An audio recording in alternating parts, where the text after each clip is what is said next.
اعوذ باللہ من الشیطان الرجیم بسم اللہ الرحمن الرحیم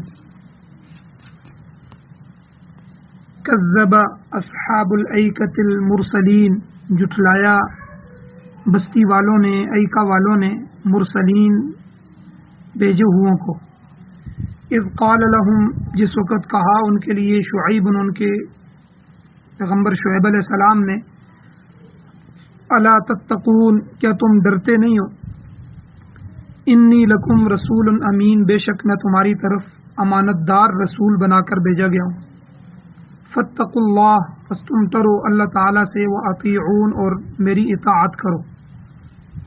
وما اسألکم علیہ من اجر، اور نہیں میں تم سے مانگتا، تم سے سوال کرتا اس تبلیغ پر، اس بات پہنچانے پر، من اجر، کسی معاوضے کا، بدلے کا۔ ان اجریہ، نہیں ہے میرا بدلہ، الا علی رب العالمین، مگر جہانوں کے پروردگار پر، رب العالمین پر۔ شعیب علیہ السلام نے کہا قوم کو کہ اوفوا الکیل، پورا پورا کرو اپنے ماپ کو، ولا تکونوا من المخسرین، اور تم نہ ہو جاؤ کمی کرنے والوں میں سے، کسی کا سامان کم نہ کرو۔ وزنوا، اور وزن کرو، بالقسطاس المستقیم، بالکل درست اور سیدھے ترازو کے ساتھ۔ ولا تبخسوا الناس، اور نہ کم کرو لوگوں کے لیے، اشیاءہم، ان کی چیزوں کو۔ ولا تعثوا فی الارض مفسدین، اور نہ پھیل جاؤ زمین میں مفسدین، فساد مچاتے ہوئے، فساد کرتے ہوئے۔ واتقوا الذی، تم ڈرو اس ذات سے کہ خلقکم، جس نے تمہیں پیدا کیا، والجبلۃ الاولین، اور پہلے کی مخلوقات جو ہیں اللہ نے جس کو پیدا فرمایا۔ قالوا، قوم نے جواب دیا، انہوں نے کہا انما انت من المسحرین، بے شک تو شعیب من المسحرین، سحر کیے ہوئے میں سے ہے، جادو کیے ہوئے میں سے ہے۔ وما انت الا بشر مثلنا، اور نہیں ہے تو مگر ہماری طرح ایک بشر ہے، ہماری طرح ایک انسان ہے۔ وَإِن نَظُنُّكَ، اور بے شک ہم تجھ کو گمان کرتے ہیں، لَمِنَ الْكَاذِبِينَ، جھوٹوں میں سے، ہم تجھے جھوٹا سمجھتے ہیں، تو سب جھوٹ بول رہے۔ فَأَسْقِطْ عَلَيْنَا، پس تو گرا دے ہمارے اوپر، کسفاً، ایک ٹکڑا، من السماء، آسمان سے، آسمان کا ایک ٹکڑا ہمارے اوپر گرا، ان كنت من الصادقین، اگر تو سچوں میں سے ہے۔ قال، شعیب علیہ السلام نے ان کو جواب دیا کہ ربی اعلم، میرا رب خوب جانتا ہے، بما تعملون، جو تم عمل کرتے ہو۔ فکذبوہ، پس انہوں نے جھٹلایا حضرت شعیب علیہ السلام کو۔ فاخذہم عذاب یوم الظلہ، پس پکڑ لیا ان کو سائے کے دن کے عذاب نے۔ انہ کان عذاب یوم عظیم، بے شک وہ بڑے دن کا عذاب تھا۔ ان فی ذلک لآیہ، بے شک اس واقعے میں بھی البتہ عبرت ہے۔ وما کان اکثرهم مؤمنین، اور ان میں سے اکثر ایمان لانے والے نہیں تھے۔ وان ربک لہو العزیز الرحیم، اور بے شک تیرا رب وہ زبردست ہے، مہربان ہے۔ سورۃ الشعراء قرآن مجید کی 26ویں صورت ہے، 19واں سپارہ ہے، اور آیت نمبر 176 سے 191 تک آپ کے سامنے تلاوت ہوئی ہے، آپ نے ان کا ترجمہ سماعت فرمایا۔ سب سے پہلے ربط آیات ہیں وہی جو پیچھے گزر رہی ہے، اور اس سورہ مبارکہ میں اللہ تعالیٰ نے نصیحت اور عبرت کی غرض سے چند انبیاء علیہ السلام کا تذکرہ فرمایا ہے۔ گزشتہ آیات میں لوط علیہ السلام کا ذکر ہوا، اب شعیب علیہ السلام کے حالات بیان کیے جا رہے ہیں۔ آپ کی بعثت جو ہوئی ہے، آپ کو جو مبعوث کیا گیا ہے، پیغمبر بنا کے بھیجا گیا ہے، اس کے سلسلے میں دو مقامات کا نام آتا ہے، دو جگہ کا، یعنی مدین اور ایکا۔ ایکا بعض کہتے ہیں کہ مدین اور ایکا کے لوگ دو مختلف اقوام تھی، اور اللہ نے دونوں کی طرف آپ کو رسول بنا کر بھیجا۔ اور بعض مفسرین کہتے ہیں کہ یہ دو اصل میں ایک ہی قوم تھی، مدین ان کے قبیلے کا نام تھا، اور اور اسی نام کی بستی بھی تھی. اور ایکا گھنے جنگلات کو کہتے ہیں، جنگل گھنے ہوں، اور یہ لوگ اپنے علاقے میں جو واقعہ جنگل تھا اس سے بھی مستفید ہوتے تھے، اس لیے ان کو قرآن مجید میں کہیں مدین کہا گیا اور کہیں اصحاب الایکا بھی کہا گیا. بہرحال اللہ تعالیٰ نے مدین اور ایکا کی طرف اپنے پیغمبر اور رسول شعیب علیہ السلام کو رسول بنا کر بھیجا. ان کا سلسلہ نسب جو ہے یہ 5ویں یا 6ٹی پشت میں حضرت ابراہیم علیہ السلام سے جا ملتا ہے. مشہور یہی ہے کہ حضرت موسیٰ علیہ السلام کے ہاتھوں جب وہ فرعونی اور قبطی قتل ہو گیا تو اس قتل کے بعد آپ کئی روز کی مسافت طے کرنے کے بعد مدین پہنچے تھے حضرت موسیٰ علیہ السلام، جہاں آپ کی ملاقات حضرت شعیب علیہ السلام سے ہوئی. ایک پورا واقعہ ہے. تو شعیب علیہ السلام نے ایک تدبیر کے ذریعے آپ کو 8 یا 10 سال تک روکے رکھا اور پھر اپنا داماد بھی بنا لیا. اس لیے شاعر لوگ کہتے ہیں کہ کلیمی سے شعیبی 2 قدم ہے. بعض کہتے ہیں کہ جن کے پاس موسیٰ علیہ السلام مدین میں مقیم ہوئے تھے وہ شعیب علیہ السلام نہیں تھے بلکہ ان کے بھتیجے تھے، وہ بھی ایماندار اور نیک آدمی تھے. بائبل میں ان کا نام جو ہے وہ حورب بیان کیا گیا، تو ان کو تیرو بھی کہا جاتا ہے، تیرو. تاہم مشہور یہی ہے کہ وہ اللہ کے نبی شعیب علیہ السلام تھے. اللہ نے آپ کا ذکر سورہ آراف میں بھی فرمایا، سورہ ہود میں بھی فرمایا، اور دیگر صورتوں میں بھی حضرت شعیب علیہ السلام کا ذکر ہے.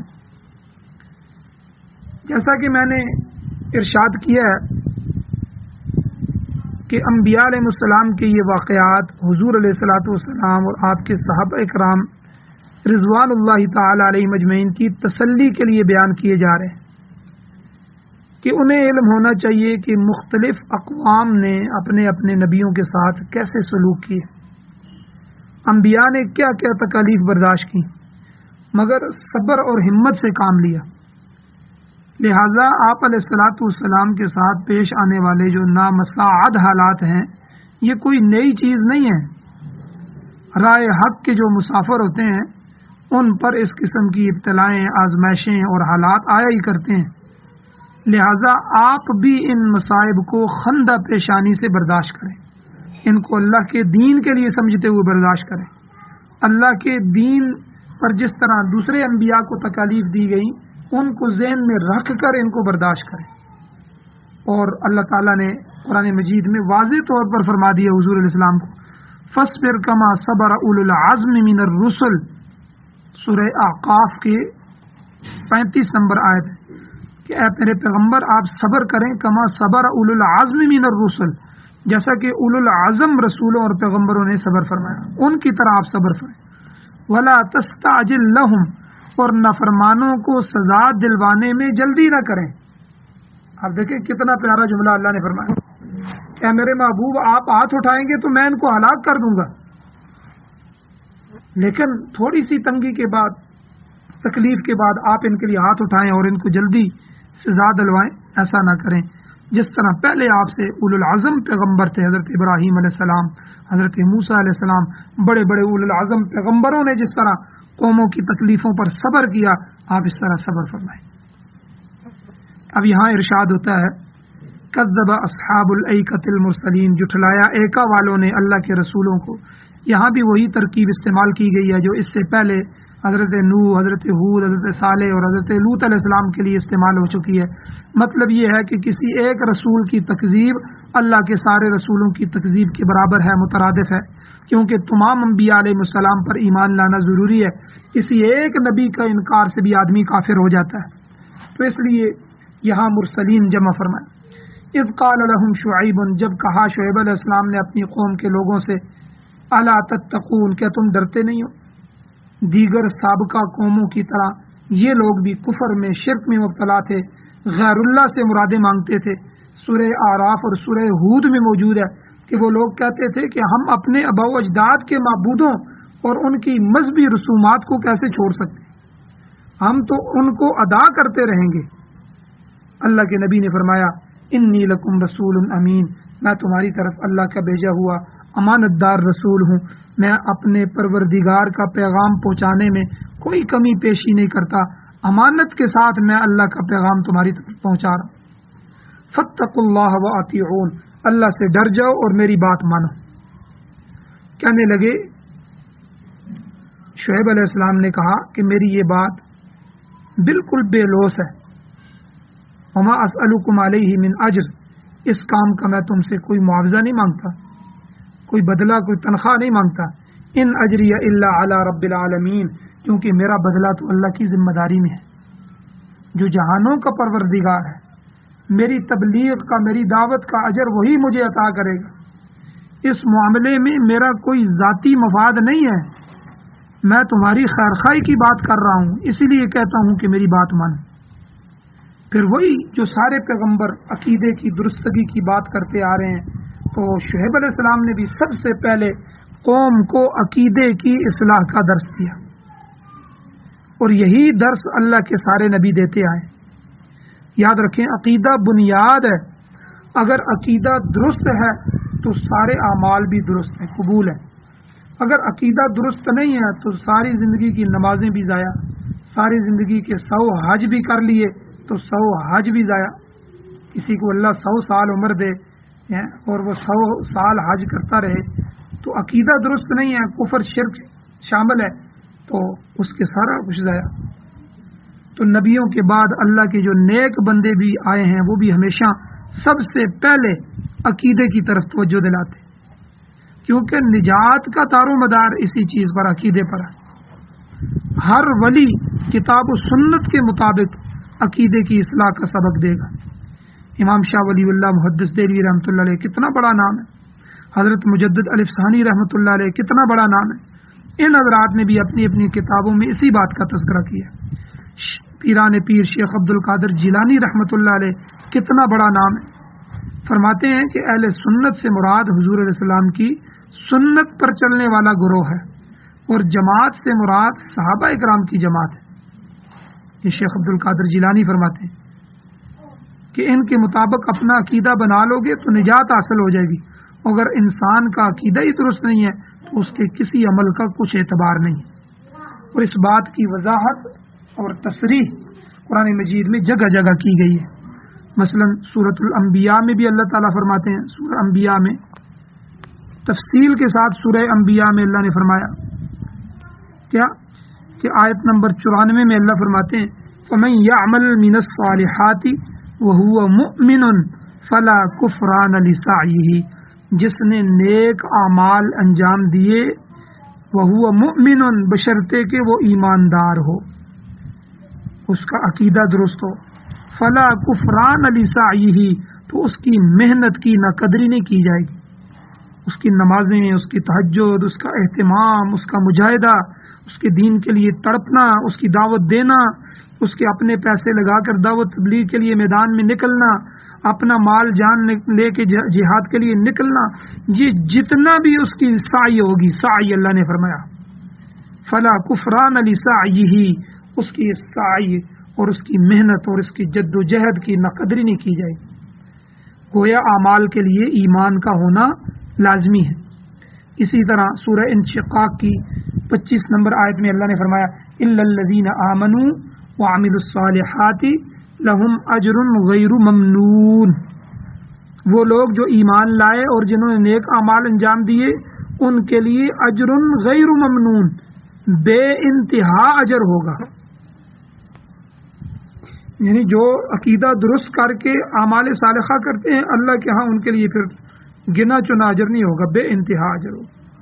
حدیث شریف میں بھی آتا ہے کہ قیامت والے دن پہاڑوں جتنے بڑے بڑے عمل بھی ہباء منصورا، سورہ فرقان کی 23 نمبر آیت میں اڑتی ہوئی خاک بن کر رہ جائیں گے، خاک، ان کا کچھ فائدہ نہیں ہوگا، کیونکہ ان کی تہ میں، ان کی بنیاد میں ایمان نہیں ہے۔